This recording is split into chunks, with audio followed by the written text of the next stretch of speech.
Good morning, prolific authors. How's everyone doing? So today I have a really great interview for you with my good friend Stacy Juba. She and I have already collaborated on a few small things, and she actually has some really great editing courses for authors. So we're going to talk about her writing journey because she is also an author first and foremost. In fact, just to give you a tease, because I thought this was the funnest thing ever, she wrote and still writes chick lit in a fairy tale amusement park. That's not one you hear all the time, and I thought that was just charming and wonderful.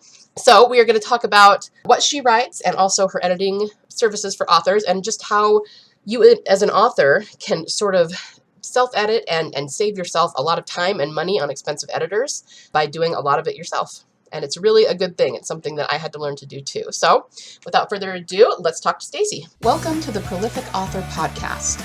Let's face it, readers read fiction to feel emotion and be transported and transformed. In this ongoing digital revolution, where online marketing is always in flux, the only way to create a sustainable author business and live off your royalties is to write transformational stories, market at every stage of the author journey, and cultivate a loyal audience of readers. Fortunately, there's never been more opportunity to make a living as a fiction author. Hi, I'm Liesl Hill, USA Today bestselling author and story clarity coach. When I'm not dictating my own stories about dragons, serial killers, and dystopian worlds, I help other authors write their own transformational fiction, position them as bestsellers, and market them like pros. Join me on the podcast where I give writing tips, marketing how-tos, story advice, and interviews with other authors who are in the trenches just like you and making it work. We are prolific authors.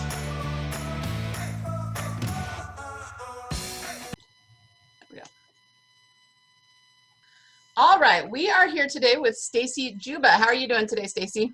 Good. Thanks for having me. Yeah, sure. Thanks for coming on. So why don't we start by having you tell everyone who you are and what you do and what you write. I'm a fiction author. I've published chick lit novels set at a fairy tale theme park, mystery novels about women sleuths, young adult sports novels, paranormal, young adult thriller, some children's books. So as you can tell, I've written in a lot of different genres. I'm also a freelance developmental editor, and I'm the founder of a company called Shortcuts for Writers, and I teach online courses for writers to help them save time and money on the editing process. Great, great. And tell us a little bit about your journey. How did you get into all of this? How did it all come about? I've been writing pretty much since third grade. Yeah. I had my first book published when I was 18. I entered it. I wrote a novel in high school study hall called Face Off. It was about hockey. And I loved hockey at the time. I loved writing. I loved to read. Couldn't find much to read in the realm of fiction about ice hockey. So I just decided to write my own. And I saw in Tiger Beat magazine that they had a competition for teenage authors. So I entered it. And then I found out the summer before my freshman year in college, I found out that I won. So I received a publishing contract with Avon Books, and that was exciting. But there were several years of rejection after that.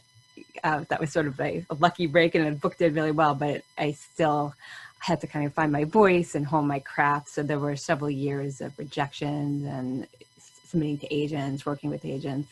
And then around about 2010, I published my second book, which is my mystery novel, 25 years ago today, with a small press. And that's when I launched my website, and I followed it up with my mystery novel, Sink or Swim. I brought back my book, Face Off, as an ebook, a paperback, in like a Kindle book. Yeah, I said that already. A paperback, Audible book. That's what it was. Ebook, Audible book, and paperback. So I brought that back and published. Had it gone out of print? Is that why you had to bring it back? It had gone out of print. Okay. So, and then I wound up publishing the sequel, totally rewriting it because it needed to be up to date and everything. By 25 years after the publication of the first book, and there's still my best-selling book, selling copies every day. So that was neat. It's kind of a collaboration with my teenage self and my adult self on that, getting that sequel ready to be published. Nice. So I got to ask about the You said you did chick lit in a fairy tale amusement park. Tell us more about that. That sounds like fun. Yeah. So after I wrote Face Off, I did mysteries for a while because I always love mysteries. And then maybe about 5 years ago, started reading a lot of chick lit novels and romantic comedy. I think I just wanted to read something or write something that was light and fun. And Mhm. I love theme parks. My husband and I got engaged at Epcot. And we went on our honeymoon. We went to Paris. We went to Disneyland Paris. Um, and then we've taken our kids to various theme parks. And well, we were at like a small theme park in New Hampshire, like a fairy tale uh, theme park called Storyland. We Mhm. had just gone to visit Cinderella, and this idea popped into my head, like it's pretty much the whole, from beginning to end, about a reluctant theme park Cinderella who didn't really want to have that job, but she kind of gotten roped into it. And then, what if she fell for her boss and he was her Prince Charming? And then, what if she had annoying sisters? So I just got this idea for a fictional theme park called Storybook Valley. And then, so I published the first book, Fooling Around with Cinderella. And then the second book in the series, so far there's two books, but the second book is called Prancing Around with Sleeping Beauty. And the second one. It's like all the characters return for the second one, but it's a different heroine. It's like the sister of the love interest in the first book. So the readers will get to spend time with familiar characters and then get to know some characters better that they were introduced to in the first book. Nice, nice. Yeah, that sounds like a lot of fun. So I got to ask you because you write, several different genres, which I do too. So what do you do to market and to juggle all of that? How, what are some of your secrets? I've done a lot over the years. I've experimented with different things. Probably my most successful efforts were having book club ads. I was fortunate enough to get book club ads for my books 25 years ago today, Sink or Swim and Dark Before Dawn. So I got to, I think, number 30 on the Amazon paid list, and for Wow. 25 years ago today, and in the top, I think the top 5 on Nook. So advertising is always helpful. I've done a lot of blog tours. I've done networking with other authors and having newsletter exchanges where we promote each other's books in our Mm. newsletters. And my newsletter subscribers seem to really like that, getting introduced to books by other authors. I've participated in group sales, and then Amazon ads. I found the most success with Amazon ads for my hockey books. I think because it's such a niche category, there's not as much competition Mm. as there is like with mysteries or romance. So Right. that's been really successful for me. Gotcha. Gotcha. Good to know. And what's your process like? How do you get your books written, and how long does it take you to get them written? It's varied. It's when I was younger, like before I had kids, I wrote a lot faster. I remember writing, like getting up early before work and then staying up late. Now, my kids run me ragged, even though they're older, so I don't have quite as much energy. So it takes me longer. It might take me like a year or two to write a book if I'm focusing on it. If that's what I'm focusing on, I was able to do my offsides in my face off sequel. I did that in about a little less than a year. Fooling Around with Cinderella got put on hold for a while. My daughter, she had gotten diagnosed with type 1 diabetes when I was Mm. in the middle of writing it. And so I wound up putting it aside for a year because I had so much to learn about diabetes. Right. Then I was able to eventually, when she was squared away and doing well, I was able to pick up where I left off. So that was probably about 3 years. So it varies. Hmm. Right now, I've been focusing a lot on getting some courses out for authors. So Right. that's been my projects I've been working on this year. And I have a couple more I want to get out early next year. And then I think I'll probably wind up doing a Storybook Valley Christmas novella. And I've always wanted to write a Christmas book. And then Yeah, that's maybe I've been fun. thinking about doing a third book in my Hockey Rival series. So when you're focusing on it, like what is your process? Do you have a certain time you write, or does it vary day by day, or do you have a particular process that you follow? I'm probably the most productive in the morning, in the early afternoon. By about 3 o'clock, my energy's petered out, and I'm better at doing like the marketing task or responding to emails and that kind of thing. And I do an outline, so I write an extensive outline, which it's not written in stone. It evolves. I'll update it and change it, but it really helps me to know, where the story's going and what's coming up.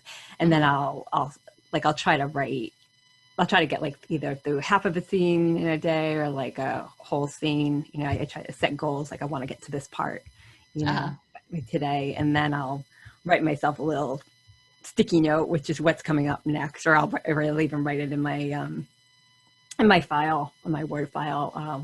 I'll write, what's coming up, and if there's like snippets of description that I've done. I do a lot of research. So if there's like something I've researched or like description that I've kind of thought about ahead of time and I have some notes, like I'll put that in my file. So that way everything's right there. Yeah. I know exactly what I'm going to be working on the next time I go on the computer. And I used to be like chained to my desk writing, but now I mostly write on my Chromebook. I got in the habit of writing on the go when I was like, taking my kids to like karate or, a birthday party or something or trampoline park. I'd write, on the go, and then I just kind of got in that habit. So now I love just writing in my living room. I have a nice recliner chair I just sit on, and then I usually edit on the computer. Like I have Pro Writing Aid, and I'll spend a lot of time on my computer once the draft is done. Yeah. So you kind of, it's amazing how much more you can get done if you learn to do it on the go, isn't it? Yeah. It was hard to get used to, but it just, it's like if you want to get anything accomplished, you have to kind of change your, try something new. And then I got used to it. Yeah. It is kind of a mindset shift, isn't it? To kind of train yourself to multitask like that. But yeah, no, I feel you. I do the same thing. So I always ask people, what kinds of things do you do, whether it's mindset or actionable things, to keep yourself writing, to keep yourself prolific, whatever that means for you? I try to, when I was younger, I used to be like a real type A personality, like, always work. And then I'd come home and write at night, and, then I'd be exhausted the next day and go to the next day. And then I just wasn't as productive in the morning or as creative in the morning as I wanted to be. So as I got older and wiser, I learned to take more time to myself, and I realized that recharging my batteries, like going for a walk, just getting up and doing a load of laundry, or putting some clothes away, or doing the dishwasher, it just kind of just gets me out of my chair, and just those little breaks recharge me, rather than if I just try to force myself to stay there the whole time writing. I do yoga, and try to read for pleasure, even if it's like a few 10 minutes a day, 15 minutes a day. I try to read something fun just for pleasure, because it's easy there's always so much to do with the writing and then the marketing, it's like, I think it's important to remember that, I became a writer because I love to write, love to read, and I love to write, and just to, try not to push too hard, and read just for fun, And it's so funny because I'm the same way. And it's funny because so many people out there who maybe aren't readers, reading is a chore for them, but I'm like you in that once I've done all my writing and all my marketing and everything else I have to do for the day, it's like my relaxation to sit down and just read something. Yeah, read something I didn't write. Or, It's like the easier work. Yeah. So no, I totally get that. But I had to make sure that like I didn't work so hard that I got a headache. That was my problem. I'd be getting like headaches, or my eyes would be tired, and I was like, I want to read, but I can't, I just can't. Yep, that's definitely us writers for you. Yeah. So you also do editing, like you were saying. Why don't you tell us a little bit about that? Yeah, I'm a freelance developmental editor, so I help writers with pretty much like giving them a broad overview of their manuscript. So like I'll evaluate the characters, their plot, do they have enough going on in their plot? setting, like writing technique, the dialogue, and then I'll also do some line editing. For a more beginner writer, it's hard to do much line editing because there's so many bigger things that they'll need to go back and change, like structural things. But I'll do a little bit of line editing just to help them get the hang of writing more actively, or using more vivid words. So I'll give some examples. And then for a more advanced writer where the story's further along, or if they're submitting, you know, like a second or third round of editing, then I can do more of the line editing and the punching up the words. And what I was finding was that a lot of writers, beginner writers, didn't realize how involved the editing process is, like how expensive it can be. And a lot of them just thought that, you know, they would send it for one round of editing and that would be it, you know, and you know, they didn't realize that most writers who are beginners, you know, need multiple rounds of editing because there's just so much to learn and get the hang of to, you know, master the craft and make their story as strong as possible. You know, and that can be really expensive if they need multiple rounds with a developmental editor, and then maybe later they might need a copy editor or proofreader. So that's why I created my online courses. So it would be like a stepping stone to hiring an editor who guides them through my book. My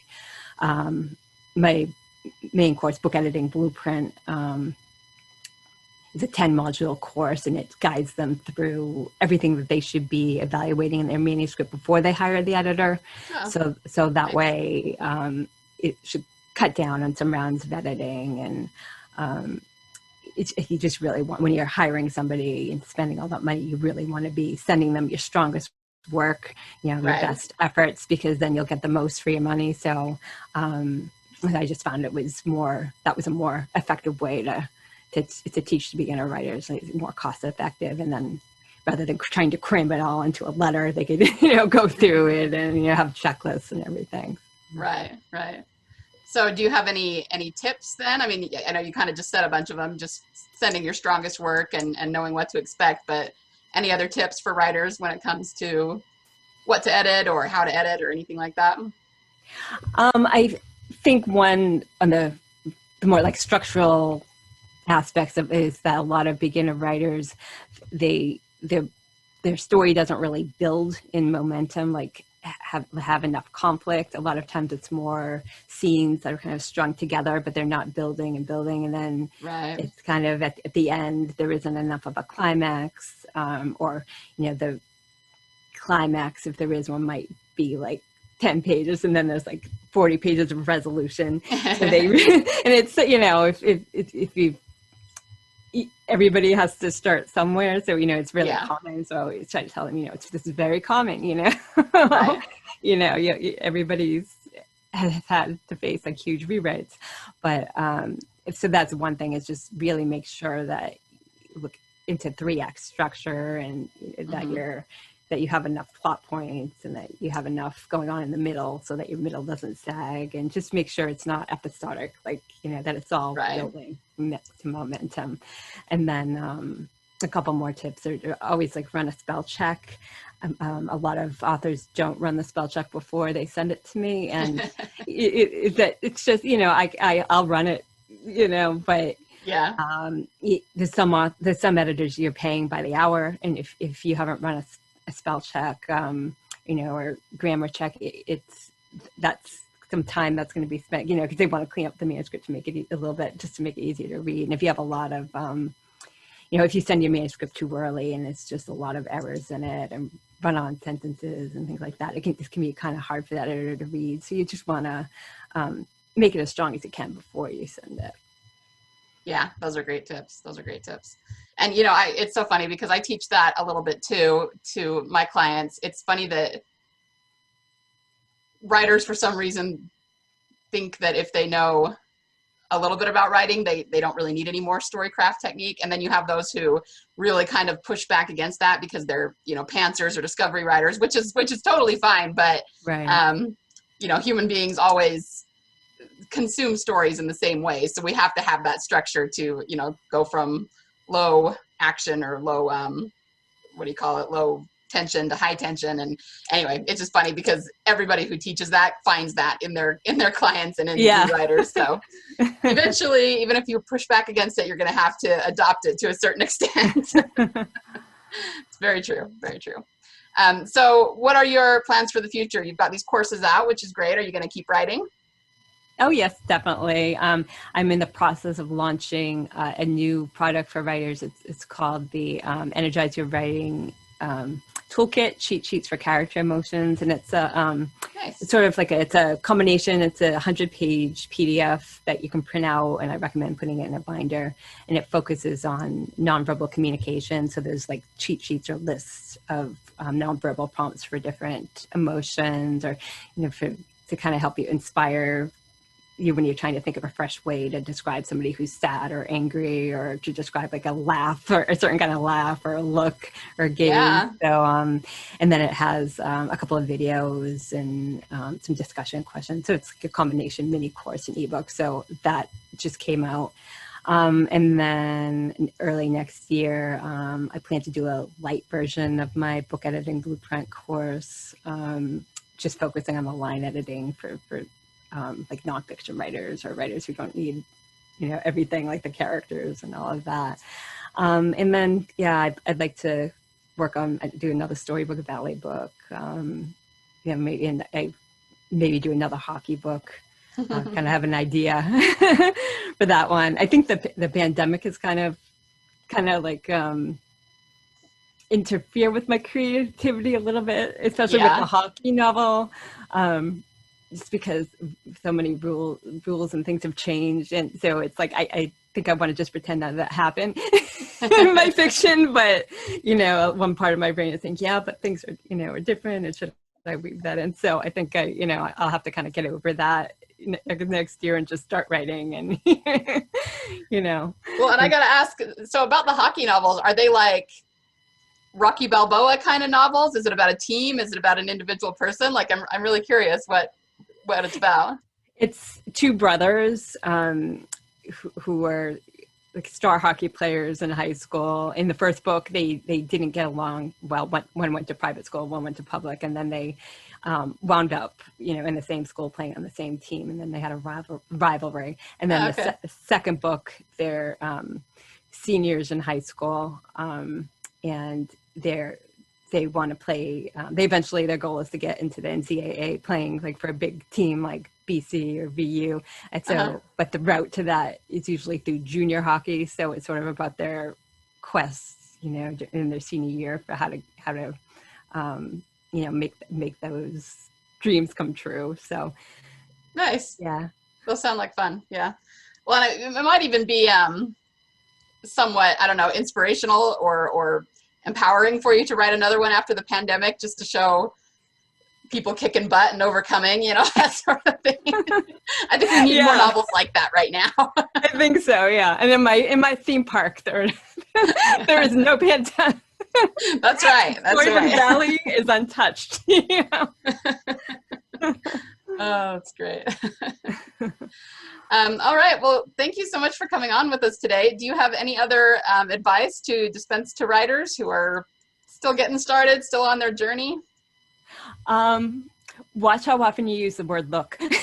You won't believe how much you use it. That's like the number one word I see that's used multiple times. Yeah. That's interesting. I actually have a list of crutch words that I edit for, and I know that some of them are just specific to me, but a lot of them are things that you see in new authors, and looked is one of them, but I wouldn't have pegged that as the first one. That's funny that's the first one you always see. That's great. It's funny. There's also others like walk and, eyes, but look, it's just so funny that always jumps out at me, and it's always used multiple times. So. One of mine that I think is probably more specific to me is turned. And it's because they always turn to look at people or turn to do something. And I use it. I always have to take out so many instances of it because it's like people do not turn that often. Yeah, I have on my blog, I have this feature called Behind the Rewrite, which you should write something for it if you want to. But it's where authors like kind of share behind the scenes of their editing process and their rewrite. So I just ran one this week where the author was talking about how she kept using the word give, like she got it countless times, and then one time she read it and she was like, oh my gosh, you know, it was giving. Yep. Yeah, well, at least we all know we're not alone. Everybody has their crutch words. No, that's great. That's great advice. Well, where can people find you? Tell us where they can find your editing courses and also your books. They can find my books at stacyjuba.com, and then my editing courses and editing service at shortcutsforwriters.com. And I also have a free Facebook group for writers, the Shortcuts for Writers Editing Made Simple group, and a free 5-day line editing class. So if they click on freebies on my Shortcuts for Writers site, then they'll find all that. Great. I will make sure to link to that in the show notes. And yeah, thanks so much for coming on. It's been great talking to you today. Yeah, it was fun. Thanks. Good luck with everything you're doing. Thanks. Me again. Before you go, if you found value in this episode, I would love it if you could leave me a review. Reviews are the best way to show your appreciation and help others find this podcast. Be sure to screenshot it, share it on your favorite social media network, and tag me at LK Hill Books. Remember, the world needs your stories.